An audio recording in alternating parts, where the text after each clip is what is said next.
Welcome back to another episode of STEM in Stilettos, where we help digital founders really rock out their footprint in the marketplace.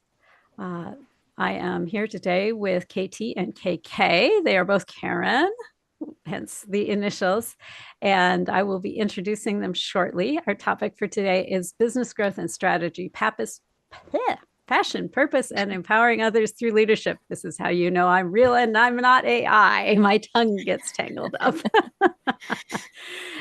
This is your host, Sophia Renea Morales, and I am really looking forward to this conversation today. One of the things we'll be discussing in today's conversation is actually what their leadership animals are and what the pitfalls are typically that go with those animals and how they deal with those as they exercise their particular leadership style in their business. So if you would like to play along at home, you can go to leadershippitfallquiz.com and spend 2 minutes basically answering a handful of questions that will give you your leadership style so that you can play along and gain some insight into your strengths and the things that might be holding you back as a leader in business today. So that quiz again is at leadershippitfallquiz.com, and keep that pen and paper close to you because I suspect these ladies are going to drop some amazing gems that you are going to want to write down. So hold that pen paper close as we go through our conversation today. My two guests today are from Australia. And the first, KT, Karen Taylor, is a passionate business leader. She's a co-founder of the SALT Directory and KX2 Management Group. With a career spanning over 3 decades, Karen has excelled in business strategy, finance, and advocacy for community causes. Her work supports nonprofit startups and charities, a finalist in prestigious awards like the Women in Business Small Champions and the winner of the Stevie Awards Most Innovative Woman of the Year in Business. Karen is also a former competitive athlete who values resilience and emotional intelligence. Again, my authenticity is shining through today. Combining her strategic expertise with a drive for social impact, she empowers businesses and individuals to achieve their full potential while championing meaningful causes. Good to have you with me here, KT, and I will introduce your partner in business, or I almost said partner in crime. I don't know about that. you ladies can reveal or not as you choose. Karen Keynes is a chartered accountant and business partner and co-founder of KX2 Management Group and the SALT Directory, where she combines her extensive experience in business finance with her passion for supporting companies. With a strong background in strategic planning and financial management, Karen helps organizations build sustainable financial strategies that support their missions. KK is an advocate for Parkinson's disease awareness, driven by her personal connection to the cause. Her career is dedicated to improving financial structures for organizations, particularly those with the aged care and health community, ensuring they can continue making a meaningful impact. Welcome, ladies. So thrilled to have you with me here today. Thank you. Hello, it was very nice to join you. Yes, I'm so happy to have you ladies with me today. It's always fun when I can have a group-ish discussion. So I know our topic today is business growth and strategy, as well as passion, purpose, and strategy. So when you look at women, particularly in male-dominated industries like technology, for example, what do you find is a little bit special about being a woman in a quote unquote man's world? And I'll let you guys like rock, paper, scissors and decide who's going first. I'll start, and I'm sure Katie will have some things to add, and we will probably tag team throughout this whole session with information, but we tend to say the same things just so everybody knows, but in slightly different ways. But yeah, look, I think it is a little bit challenging to be in a male-dominated industry. The perspective that women don't necessarily have the same level of ability to deal with tech or understand tech is a very common thing, I guess, that we come up against. It is good to note, though, that there are also men in the industry who are not like that and who are very supportive of females in the industry and very encouraging of what we do and how we do it. So there is a range out there, I guess. But yeah, as far as um, people taking you seriously, sometimes it can be something that we've noted as a challenge.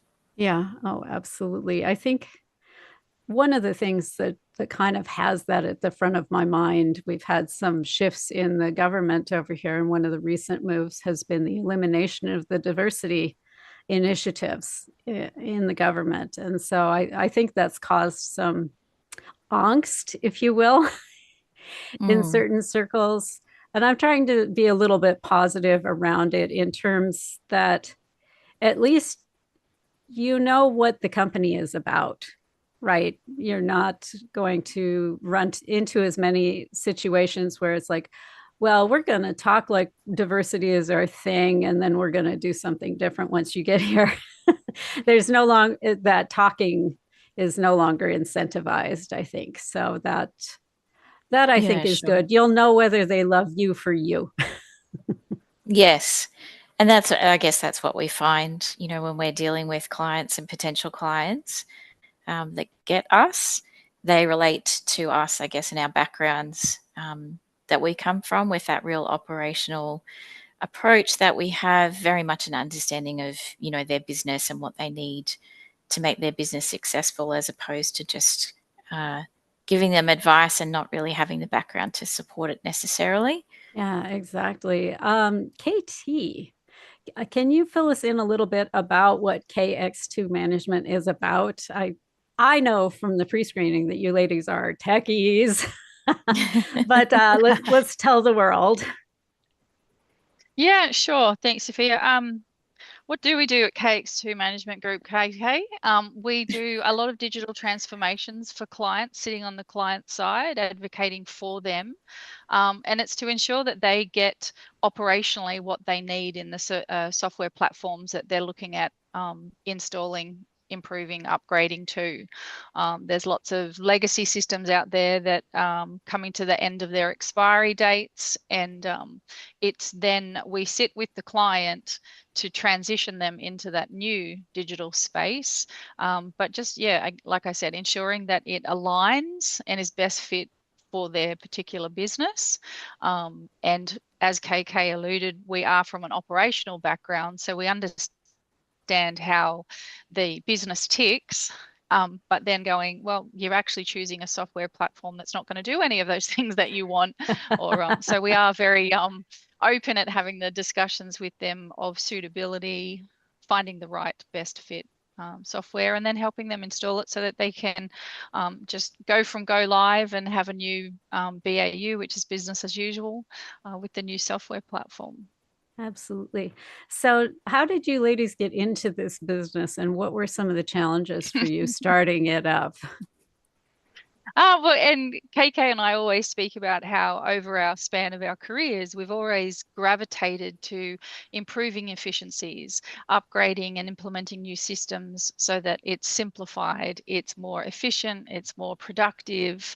And we came together, I think we were called accidental project managers in this space. We don't have the qualification for a project manager, but we understand how the whole process ticks and clicks and comes together.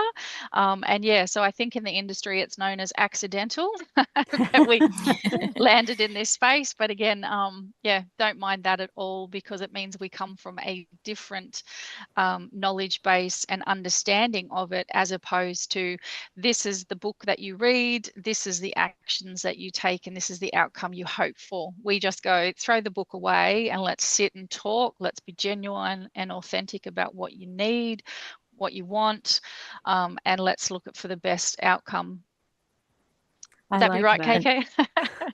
Yes, and I think to answer your question a bit more, Zafir, about how we came together and how we created KX2, we were working together for the same employer for a year, and we were in an office that we shared, just the two of us, and it became known as the office on campus that people would go to for requesting a song, zenning out, coming and sort of getting their vibe ready and upbeat for the day, or stepping in for their lunch break to have a 5-minute recharge. So we've always sort of throughout, that time frame of working together, we really gelled really well, totally got one another and had a great relationship that we built in working for that employer. And then a few years later, we remained in touch, and a few years later we sort of came back together and said, hey, we've got to do something that has a bit more impact in roles where we can be more impactful than what we're doing at the moment working for an employer. And we've both run our own businesses in the past as well, so it wasn't our first foray into our own self-employment, and across all different types of things that we've done before, from bricks and mortar through to e-commerce stores. So we had plenty of experience to bring to the table, and what we landed on was the thing that we've gravitated towards throughout our careers, as Katie mentioned, was that real streamlining, process improvement, upgrading systems or optimizing systems for clients. So that's kind of how we came together, and we love doing it. We're a bit geeky.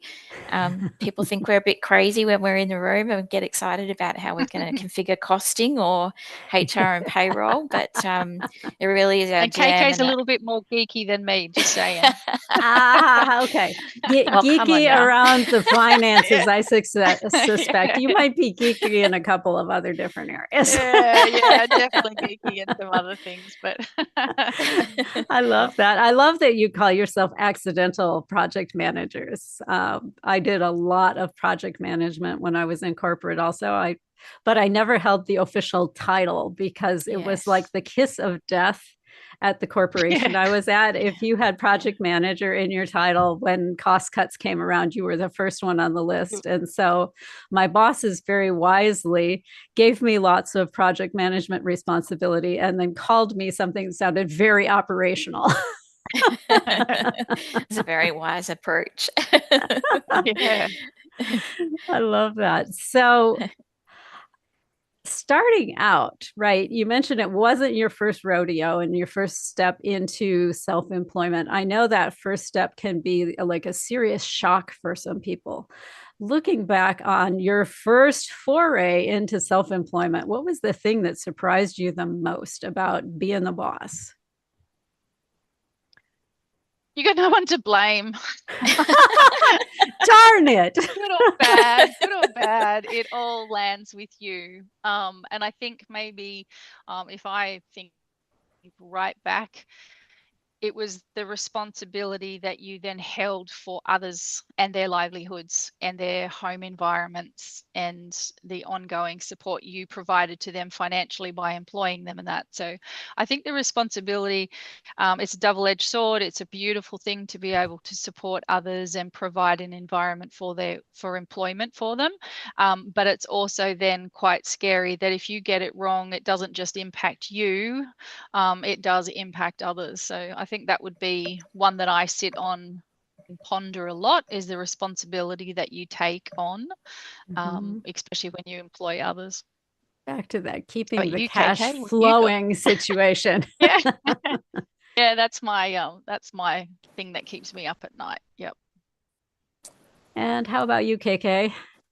I think for me, it was just about how much work was actually involved in being the everything that I needed in that business, being the marketing person, the finance person, the CEO, the COO, the technical person, the product sourcing, procurement person.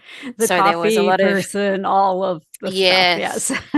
there was a lot of different hats, I guess, and to the point where I actually created an email address called Many Hats to represent how I was feeling at the time. But it was definitely a step into a space that was, sort of very steep learning curve. While it's great to have some financial acumen and some business understanding, there's a whole lot more to it when you're trying to do a lot of different things within one business just yourself. So yeah, very steep learning curve, and very quickly reached out, I guess, to supportive groups of startups that helped guide and give advice and provide avenues for promotion and things like that. So Yeah. yeah, Yeah. lots of learning.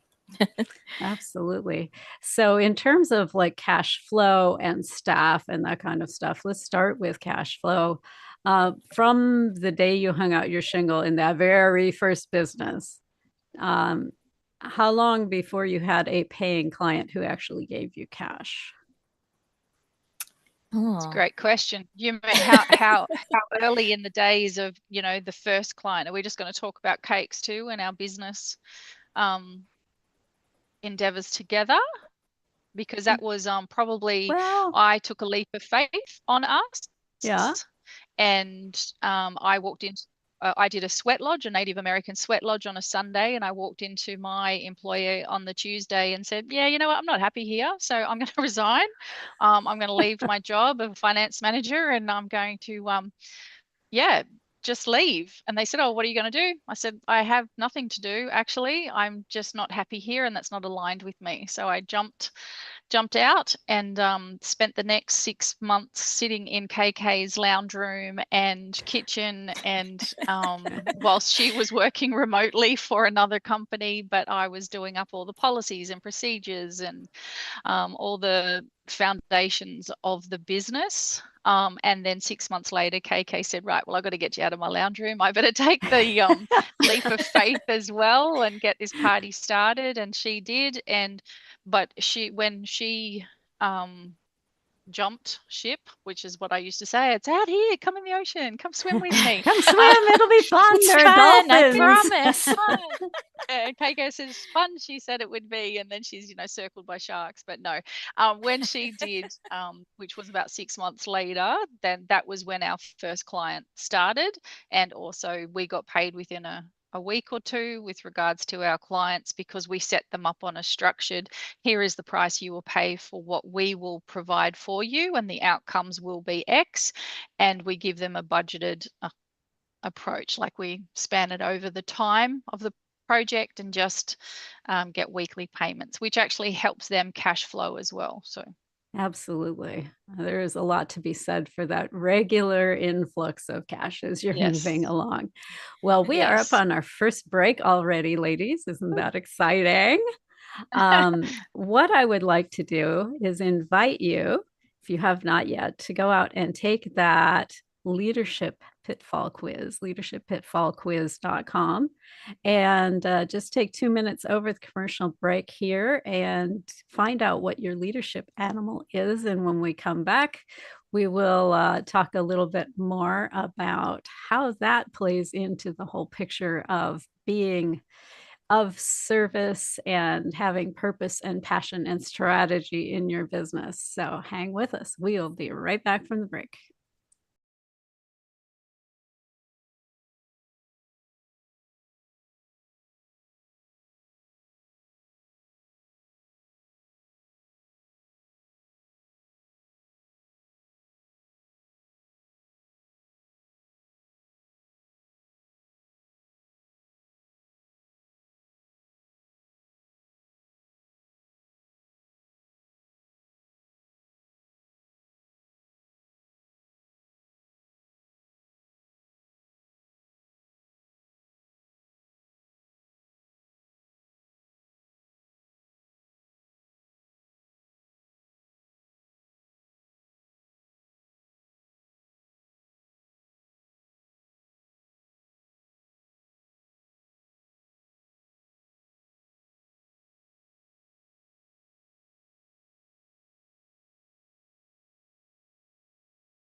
Welcome back. Thank you for hanging in through the break. This is Zofia Renea Morales, and I am still doing STEM and Stilettos with KT and KK, the ladies from KX2.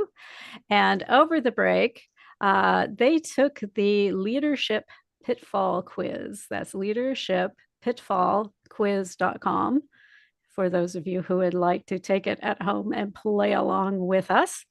And so, ladies, would you like to share your results from the quiz? Oh, hold on. KK disappeared. Hopefully, she'll rejoin us here shortly. KT, share your I'm still experience. here. Yes. So I got a Renegade Rhino on the results in my quiz. On your quiz, yes. And yes.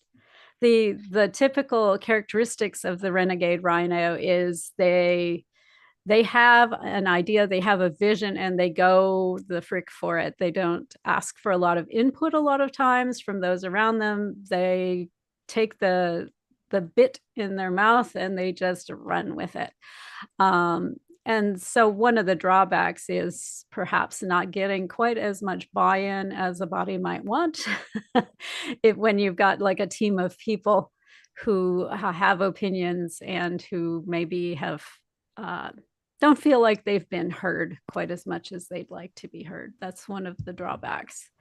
And the interesting thing, oh, good, she's back. Yay, KK's back. Temporary Zoom glitch. Made it back in. So would you like to share your result also, KK? Renegade Rhino. Yeah. Mine came out as well. And how did you feel about that? A little confused. Mm-hmm. Tell me why you felt confused, love. Yeah, because I guess my career and life, my style is probably not been that previously, but I missed, sorry, what KT has said to date because I dropped out there for a little bit, but I liked the explanation she gave when we were chatting about how we both ended up being the same. So I don't know if she has shared that yet. No, I didn't share that. She has not shared that yet. No, I haven't. I held back because I wanted to know what you'd say you got. So we both did get Renegade Rhino, and the KK goes, "No, that's not me. I'm going to do it again." And comes back with a Golden Retriever and said, yeah, I fit better with that. And I actually had a laugh at her. I said, "You can't redo it and manipulate to get the answer that you want." But we were talking and thinking about how funny I'm going to interject and say, you know what, that's okay. Because part of the discussion that we had before we came back was, there are 4 types and leadership is an evolving thing, right? Yes. And so we start with what we most naturally gravitate to. And some of us naturally are more like the Golden Retriever. I just want everybody to be happy. I want to please everybody. And then at some point, we run into problems with that burnout or whatever it is, and we go, you know what, I need to approach this differently, and we start to make some changes. And some of us, I know I started as a lone wolf. I'm like, don't give me any reports. I don't want to be responsible for anybody's stuff, right? But as you grow through your leadership journey, you evolve into other types. And I for myself became more of an octopus. I had my little tentacles in everything, making sure it's all the way that I wanted. Right? I had my little control freaky phase. Yep. So I think you mentioned you resonated with one of the other types earlier in your career as well, Katie. Oh, yeah. And you know what? I think each of them is in all of us. It just depends on what we're allowed to evolve and become stronger in. I definitely think KK's and my journey specifically was a Golden Retriever and a lone wolf coming together and saying, let's do this. And with a lot of awkward conversations and a lot of honesty and transparency and probably breakdowns on both behalves, we have morphed into both being what I do believe now is the Renegade Rhinos. But it's a great collaboration that we have together, our synergy of our differences and our respect for each other for differences, and outcomes has just been brilliant. So yeah, we have evolved probably from the golden retriever and the lone Very wolf, much so. and now we're the renegade rhino. So that's all right. I might call that my football team or something. There you go. Your fantasy football team, the Renegade Rhinos. I think it's Love that. situational as well, Yeah. Zafia. Like, depending on the situation, I guess, that you feel you're in sometimes, as to which of those you draw on for strength to support yourself in whatever that situation might be. So yeah, Absolutely. I do, and Katie's right. We did, in the time that we have worked together, have had many an awkward conversation, especially in the early days, to really understand each other, understand where the other was coming from, and be very open and transparent about that and providing feedback to one another. And it wasn't always easy to do that, but we made it something that was part of our culture and what we do, which we now also have, with our staff that are involved with us as well. Absolutely. Well, and it sounds like as you evolved into the Renegade Rhino, you actually brought with you some, what I want to say, adaptive traits from where you started. Because people generally who start as the Renegade Rhino, that avenue of communication frequently is not open because they're just so focused on what they want to do. But because you ladies evolved into it together, the sounds like those lines of communication remained open, not just between you, but between yourselves and your staff as well. And I've got to say that makes riding the Renegade Rhino train a lot more comfortable. Yeah. If you know you can be heard out. Yes, for sure. I love that. That's awesome. So talk to me, looking back on your journey, have you ever had to fire a client? Fire a client. Yeah, they were just more Fire trouble one, but than they were worth. but certainly KK and I have very in-depth conversations when we do speak to clients, and understanding if they're aligned with our true north, because they have to. We're going to spend a lot of time with them. So they have to be aligned with your methodology. They have to respect you. So we go through and have a bit of a checklist, don't we, KK, of is the respect there? Is the client actually in need? Are they going to listen? Because you will take some level of control from them. So that's a lot for people to accept and hand over.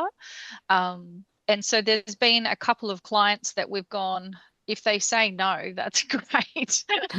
You know what, that'll work for us. Yeah. Yeah, that'll work for us. Because we can identify, we can actually flip it on its head as well. Like if there is something that won't work with the client, we like bringing that to the forefront as much as just focusing on all the positives and the windfalls. Because if you can take something that doesn't look like it's going to work and turn it into an asset for the client, it's a really great result. So when we see clients that aren't truly aligned with us, we question why, and then we find out, yep, we'll just let this one go and make their decision, and just decline it if they come back to us. Or we'll say, yep, okay, but on the expectations and exceptions of, we need this to happen, and we set boundaries. So I think that's really important, and I think that's where the really firm terminology comes into it, doesn't it, KK? Sure, you've got something to add. The only thing to add, I guess, is no, we haven't ever fired a client. But there have been points, I guess, in some of the client journeys where we have said, okay, this is what we're going to be recommending to the client as to how we move forward from this point. And if they are unable to sort of align with that approach or see the value in that, then are we prepared to sort of move on, from working with that client? So we have had a couple of instances, I guess, where we have felt that point where we have almost we might be on the verge of this. Yes. But we have thankfully been able to work through it, and we do very much, as KT said, tune into that alignment with the client and ensuring, I guess, the people that we're engaging with are on the same page, that they see value in us and what we do and deliver and bring for them.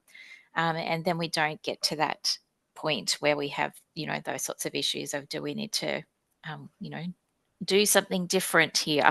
Yeah, exactly. Well, and I like And on that an y'all emotional come. intelligent level, Oh, Sophia, sorry, I just want to jump in and yeah, say on an emotional intelligent level, there's usually something else underlining during a project that's created that situation that we get down into the nuts and bolts of. yeah. Get into the emotional weeds a lot of times. Mm, Yeah. People get yeah. reactive when you're doing a big project like this, right? Because there's a lot of change happening. You're proposing to do something very profound in and within the company, and the company is not this, what I want to say, neutral, a personal entity. It's a group of human beings. Yes, exactly. Yeah, and it can be a lot. A lot of threat, fear, change, but then also personal situations that are happening that are not at the workplace, but it does affect the workplace. So really underlining issues there. Yeah. Absolutely. And it's something we're always very aware of as well, because, we deal with quite large project teams at times. And people do have, whatever's going on in their head or their style and approach to what they do, whether they are used to being, in control of their area and their workspace, and we're introducing something new that means that they are no longer feeling like they're in As in control. control, yes. Yeah. So that can be quite confronting for people, and we always, I guess, identify that and then identify the best way for us to work with that person so that they don't feel so frightened or afraid of that feeling of disconnect that comes with it. So, yeah, there's lots of different things, I guess, that fall into that emotional intelligence aspect. And And I love KT that you especially. ladies have brought up emotional intelligence, because I know a lot of times I myself have felt like going into the office, it's like, oh man, I feel like so much stress. And now I have to put on this professional mask as I walk in, right? Yep. Um, Talk about managing your emotions under some of these extreme situations where there's a migration, it's maybe not going well, or something terrible is happening at home and you're coming into the office and dealing with this. Talk about how you've learned to work with that situation. And don't get us wrong, we've been emotional in situations, but you got to take the emotion out of everything. You fuel it with your emotion. So if somebody is arcing up, getting angry, getting agitated, getting frustrated because they're losing control, like KK said before, of something that I know my job is really important because I do this. And if you take that away, what am I? You're Yeah, devaluing am I me. still good here? Yeah. Yes, and then the fear sets in, and we've seen people with rednecks and they get shaky voices and And everything. And bulging if veins, and you, yeah. yeah, and if you become reactive to that with your own emotion, it fuels it, and then it just escalates into more than it needs to be. Whereas if you stop, have a think about, well, what did that, what are you actually saying? Why Yeah. are you having this reaction? Let me understand what you think is happening here so that I can come to you with supporting words and language to make you not feel that. So Yeah. if it's fear of your job, and then because if somebody goes, I'm threatened, I'm going to lose my job, that means I can't put my kids through school. That means I can't go home and support and pay my bills. And oh my God, Yeah, I've that got rego means I next might week. lose And my that's car, or yeah, exactly. yes, yes. So you sit there and you can address the elephant in the room sort of thing by just going, what we've found in situations like this, like we remove ourselves from it as a person and just go, what we find in these situations is when somebody's told things like that, they might think this is the path that's going to happen. And it's not. Like it really isn't. What it's just going to do is make some things more efficient for you, which gives you time to spend on other tasks that you would be one enjoying, really good at, learning something new. So it's just the language that you use in those situations to appease their emotional reaction and not being emotionally reactive to it. I think that's the best way KK and I have handled situations in that. And then if there's a way that either of us get emotionally triggered, we might say hippopotamus or something ridiculous like, purple The Barney safety dinosaur or words. say, yeah, safety words. But it's really good to have that support of each other as well. So one can take the lead on the conversation if the other is slightly triggered at that moment. Very nice. Very nice. We are up on our second break already, but I do want to hear from Goodness. KK when we come back on her take on dealing with that sort of thing. So hang with us over the break here. I would encourage you to grab that pen, grab that piece of paper, and spend a little time around ways that you can think of to kind of pull yourself back from the edge if you are triggered in a situation in the office or even at home, so you can get the space that you need without the meltdown. And hang with us. We'll be right back from the break.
Welcome back. Thank you for hanging in with us through the break. This is Sophia Morales. I am here with KT and KK. And before the break, we're discussing emotional intelligence in diffusing situations in the office. They mentioned that they have a safety word Or two. to help pull each other back from the brink if things are going sideways. So, KK, tell me a little bit about how do you work with your emotions if you're entering into a space where someone has like stomped on one of your buttons really hard? Because every now and again people identify those and like nail them like they're one of your siblings. I love that description. Yeah, I guess it's something that having the sort of relationship that Katie and I have had, I have certainly grown a lot in the time that we've been working together as well, because Katie's this amazing people reader who can identify very quickly and easily what other people are like, what drives them, whether there's some issue going on with them when we enter a meeting. So she very quickly, I guess, sets the tone of what's happening in the room. And for me, that's been very beneficial because I don't see that. I don't have the lens through which she looks to interpret that information. So I've learnt, I guess, over the time that we've been working together that to think about what might be going on for those other people a lot more than I would have initially, to understand that, situations are not necessarily about what I think they are in my head or Mm-hmm. based on my experience or my perspective. And that's been a really strong growth and enlightening path for me over the last sort of 3-4 years that we've been Yeah. I love working that together. realization that it's not always about your story. That word right there, Yeah. your story, because Yeah. we all do have this story that we're playing in our head. And Hmm. what KT was talking about before we went to the break, reframing that other person's story can be really powerful after they feel like they've been heard, right? Yes. So, Yes. yeah. And I think that's the key is just when somebody is being very reactive, I guess I've learnt to, over the time to understand that I don't need to be reactive back. It's about Mm, understanding what's causing their reaction and what's driving that to then understand how we can help improve that situation for them and for us. So it is really, it's like this light bulb moment that you have when you really do understand that. And I can't believe I made it through most of my life so far without before I without knew. understanding that. Like, why did people not tell me this before? Um, so yeah, I guess that is how I deal with those situations now, and I take that into my personal life as much as I can. Although it's not as easy when you have children that are in front Yeah, of you with because those like reactions. siblings, they know exactly where those buttons are. Right, that's it. So I try my best, but definitely, yeah, definitely in a professional environment, it's a lot easier to understand if you consider people's positions, perspectives, and their experience with things can have been totally different to yours in life. Absolutely. Well, and I love the way you ladies have kind of partnered up around it and recognizing that, you know what, I might need to pull one or the other back from the brink, right? Mm, yes. Yeah, it's a very supportive environment. And not to say that we don't ever get triggered, Zafia, but we very much recognize when it's happening.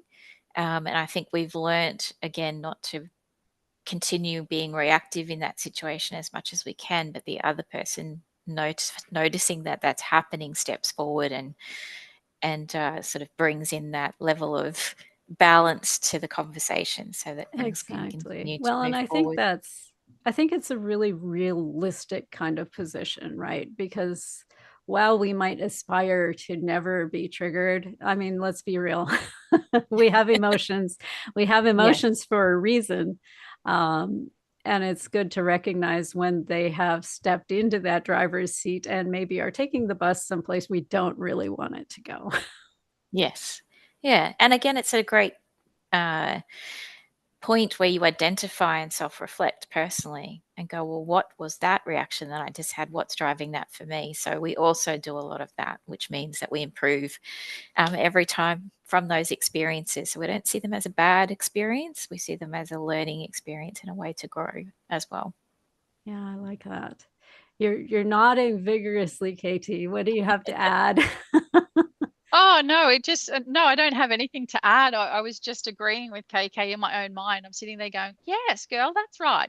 Well, Yes." that's it. That's exactly what we're doing. Yeah, yes. But it's we're all human. We've all got those emotions. We've all got those reactions. It's just but it has been a beautiful thing to be working with KK over the last few years for us to both have a safe space to grow and improve in that. Because it's very humbling to sit back and go, oh, I wasn't reactive, where 10 years ago I might have been reactive to that. And you can have a bit of a giggle or a bit of a laugh. And Yeah, it's nice. recognize So your growth. yeah, Yes. yeah. So I think Yeah, that's what I was nodding to most is yeah, the growth that we've had has definitely been a beautiful thing. I like that. Both of you ladies have spent a great deal of time being the numbers person. I think one of you maybe more deeply than the other. But talk to me a little bit about what that experience has been with the guys around you, because again, traditionally, the numbers guys tend to be guys. Yeah, it's very true. Very true. I guess I will. add my experience first and talk to where I went in my career, being a numbers gal. I ventured into the world of what is now the Big Four. I think at the time was the Big Six, thinking that that was where life was at. But it was very much run, as you say, by the men in the business. And I think there was one female partner that was in my area, and that was quite unusual. And she was only classified as a junior partner. She wasn't at the same level as the senior partners in the organisation. Now, But she was for the folks in the States, I'm going to take you back just a minute. The Big Four and sure. the Big Six, tell us what that means in Australia. So the accounting firms, so Price Waterhouse, Coopers and Lybrand, KPMG, they're the examples, I guess, of some of the big firms that existed. Yes. Anderson's, which had a very big blowout across the world, but yeah, they were, I guess, what a lot of people who went through and did an accounting degree aspired to go and work for one of those big accounting firms as part of their career path. But yeah, so there were some inspiring women that were a part of that journey, but it was also very much at the time, and we're going back a few years, even though Katie and I are only 21, where I am also in my 30s. I hit 50 and started counting backwards. So yeah, look, and there was definitely a boys' club that was part of that, and I don't necessarily like to use that terminology, but it certainly was where things were at back in the sort of mid 90s, especially. But thankfully, things have evolved from that point.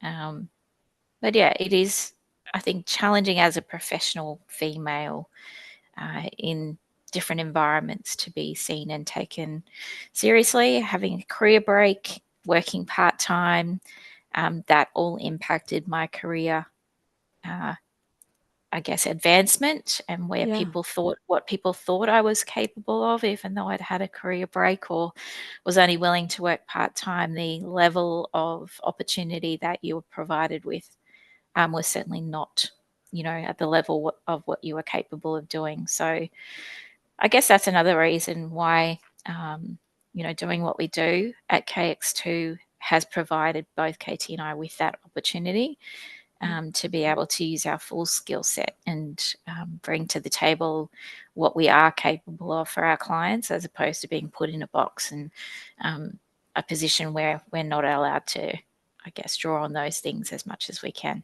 Exactly.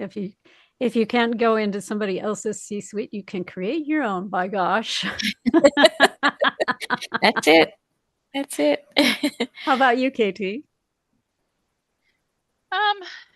I was sitting here thinking about it as KK was talking then, and I have never been somebody who is impressed by names, labels, businesses, companies. So I've never gone, oh, wow, I have to be perceived to be working here with this job title because that gives me importance. My importance has never come from my job or my position.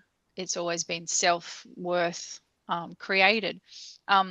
But the perception of what people think that gives them, like, it's to me, it's really sad, because I never bought into the job titles and that. So I've never really had a level of respect for the men out there that, and I do that in inverted commas because it's like, it's a man's world. Well, we're going to quote, because I go, no, it has been a man. Historically, that was the situation. A lot of women stayed at home with the children, raised them, looked after the house. The man was out there working. He was the provider of the home. Now we're in a situation where the female can do that as well and bring home just as much money, if not more money, than the male counterpart. So the relationship balance has changed. So I think there's a lot of shake-up that's happening with that man's world, for us women who don't like titles. And because you could just be like I'll give you the title of CFO or, CFOA or any of these names. And like KK says, I hate acronyms and I always get them wrong and I always say them wrong. But they don't fuss me. So I think you need to really draw on yourself as a person, like KK said. It's more about you as a person and what you can give, how you can serve others, that will give you the most empowerment and enjoyment in life. That seems to be what I've gravitated to, as opposed to I go to a, I don't know, Christmas party, and then all of a sudden I'm standing with the CEO, and KK goes, "Do you realize you're standing with the CEO?" And yeah, he's an employee of this company. Just the It just same happens as, to be the yeah, CEO exactly. title. But everyone else is like, "Oh my God, you can't talk to him because he's the CEO." And I'm going, and I find out about his kids and his family life and what sport he plays, and because he's a human, he's just a Yeah, person. So, exactly. And I yeah, think that's a beautiful shift to make in your mind, yeah, is to downplay the title and to really cue into the person that you're interacting with, yes, not the position that you're interacting with. yes, And I find it builds your influence a lot when you can do that. Um, yep, because people can tell when you're being, what I want to say, overly impressed and fawning and that kind of stuff, and they don't take that seriously. But when you're legitimately connecting with someone, whether it's the CEO, the CFO, or the chief garbage can emptier, um, people respect you a lot more, and you get a lot more out of them because you see them as yes, people. Yeah. yes. Because, I and love that. again, they want to be valued, they want to be heard. They just happen to be males, but there's a lot of female CEOs out there as well. So, And God love us, let there be more. yeah, power And to the I think stilettos, I say. Yes, absolutely. So we're down to our last couple of minutes here. What would you like your parting words to be? You've got 30 seconds, KT. Tell me what's the Just be true takeaway? to yourself and go and conquer whatever you want to conquer. Love it. Short and sweet. And KK, what are your parting words? surround yourself with people who value you, care for you, and will be your cheerleader, and you can do anything that you want. I love that. That is awesome. And that's just one thing that I've definitely embraced in my life, is making sure that I surround myself with people who are going places, who are doing the kinds of things in life that I want to be doing, like you ladies right here. Oh, that is a lovely thing. Thank you so much for joining us here today. If anyone out there in our listenership would like to reach out to these ladies, I've got all of their social in the show notes on this episode. So feel free to reach out and have a conversation with them. They're good people to know. And if you are part of a corporation right now who's looking to bring in some kind of a big new tech project, you might want to have a convo with these ladies, because they will make it a success instead of the usual craziness that goes on with these kinds of initiatives. Thank you so much for joining us today, ladies. Thank you, Thank you, Sophia. listeners, for joining us today. And until next week, go out there, be bold, and do something amazing.